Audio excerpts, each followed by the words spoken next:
Ryan Neiman, Brian Wilson, Mary Catherine Ham, today's newsmakers, and you. The Morning Majority, 6:30. WMAL. 8:37 on WMAL. Good Monday morning to you.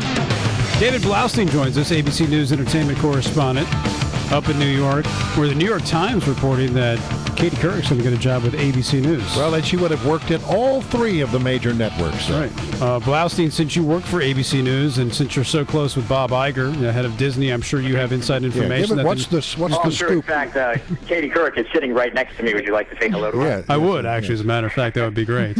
Well, there's no official press release from ABC News that says this is happening, but the New York Times wrote a very solid piece that I have no reason to believe is not true at all. So, yeah, it looks like that Katie Couric is coming to work for ABC, and it looks like she will have projects within ABC News, and she will be hired under the auspices of being a daytime talk show host. And this is something that she said she didn't want to do until Oprah was gone, or actually I'm putting words in her mouth. She didn't want to do because Oprah was still here. And now that Oprah is gone, there is no competition from Oprah. So it looks like it's going to be one of those situations where she'll have a daytime talk show. It will probably air at 4 o'clock in most markets around the country. And I think that's a pretty good move for Katie Couric. I think it's a pretty solid move for ABC. Is Katie Couric the next Oprah? No. She's Katie Couric, but she certainly can handle those types of stories. I happen to follow Katie Couric on Twitter, and she has a very entertaining Twitter feed. That doesn't mean I'm necessarily going to watch her show, but because she's going to be part of my network, I'm sure going to support it. Does she ever take pictures of her underwear and send it off to other people, like certain congressmen? Just Anthony Wieners. Yeah, no, right, okay.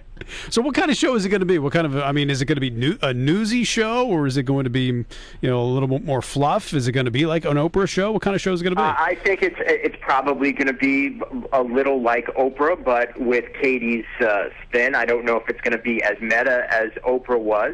I don't know if it's going to be so self-help, self-involved as Oprah's show was.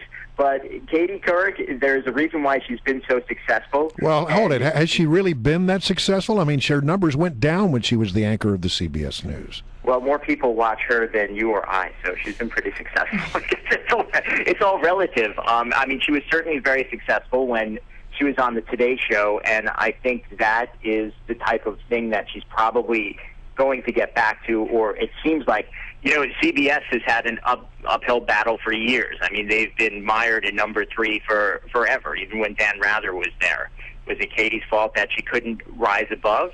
Well, that could also be an institutional thing as far as CBS News is concerned. I don't really know. But, I think she did a pretty good job as the CBS News anchor. Of course, I'm going to be impartial to ABC News.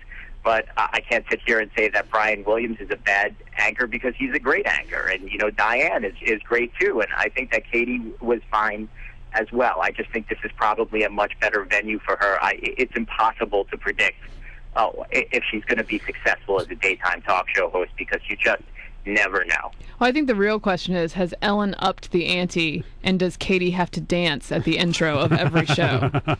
I think this is, as far as I know, they are actually bringing in some of the people from So You Think You Can Dance to choreograph an opening number. Very nice. That is what I'm looking for. That's what my sources tell me. That's just what we need. Will she be doing like 2020 stuff or any other kind of the new stuff?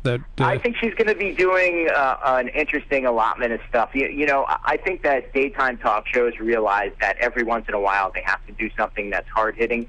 Katie Couric is an excellent storyteller, so no matter what happens, even if she's going to have a cast reunion of Happy Days, I'm sure she's going to sprinkle some hard-hitting news stories in there as well. Even The View gets in on the action. I know The View is doing a serious story this morning about child pornography.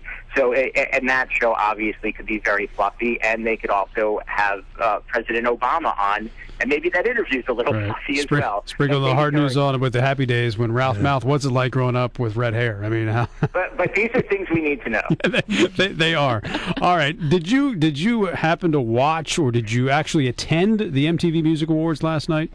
It would have been hard for me to attend because I would have had to catch a red eye, and I don't know if I would have been awake to speak with you. No, I watched it in all its HD glory and surround sound in my living room. Okay, and the big kiss last night, and I'm not surprised that it happened with MTV, but Edward and Jacob kissed essentially. Is that what happened? They did. Robert Pattinson and Taylor Lautner, and this is not. It's not that surprising to me. I mean, some people might take issue with it. I among them.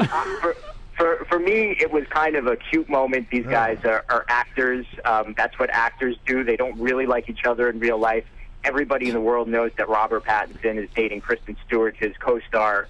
And this was like a big tease to their fans. First of all, they might as well have just called it the Twilight Awards because it won everything last night. And a lot of that is fueled, and I believe it, and I would love to sit down with any MTV executive to tell me different, that they are really catering and pandering to the Twilight audience because that's their wheelhouse, that's their demographic, so they know that's what their audience wants to see. The audience votes on Best Picture. It's the only way Twilight could possibly win Best Picture is to have the audience vote on it. And these kids are clamoring, and some of them aren't kids, they're adults.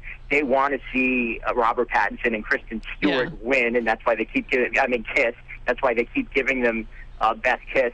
And they were just sitting there teasing the audience, and they didn't do it. And then he ran in and he planted one on Taylor Lautner's lips, which was actually kind of amusing to me. I'm glad you found that amusing. I kind of enjoyed the fake out with Kristen Stewart because I follow the Twilight stuff, as you guys know. You and Mitt Romney. So I knew that the audience was wanting this, and then he goes and kisses Taylor Lautner, and you know, I guess some people are going to be like, "Oh, this is so shocking," but like, I think it's more of a joke than anything. I have just a one-word reaction to all this. Well, I think the one thing that executives learned last night is not to let Robert Pattinson be unscripted, because I mean that was, I believe, an unscripted moment, and then he had the other moment where he was giving Reese Witherspoon this sort of Lifetime Achievement Award or whatever they were calling it last night. And go ahead. No, that was our fault. We'll leave it there. But thanks for coming on, David. We always appreciate it. Good talking to you. My pleasure. Take care. David Blaustein, ABC News Entertainment correspondent, talking about Katie Couric. And also the Kiss last night's MTV Movie Awards, Edward and Jacob. Somebody should ask Mitt Romney what he thinks about that, because he's apparently a Twilight fan. He's in tune with the young people of America, right. And you guys are out of tune. We are. Evidently so. And happy to be